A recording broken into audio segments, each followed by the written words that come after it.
Hello, in this video I will show you how you can share your location with friends and family on your iPhone.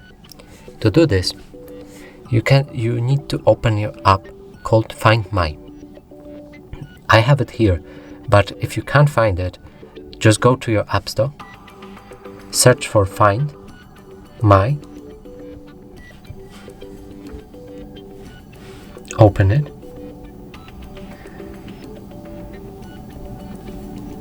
start sharing location. Here you can write some contacts that you want to share your location with. For example, I will use this one, and you press send.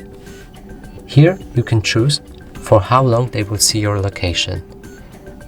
For me, I want them to see it for 1 hour. And here you are. This is someone that you've actually chosen to see your location.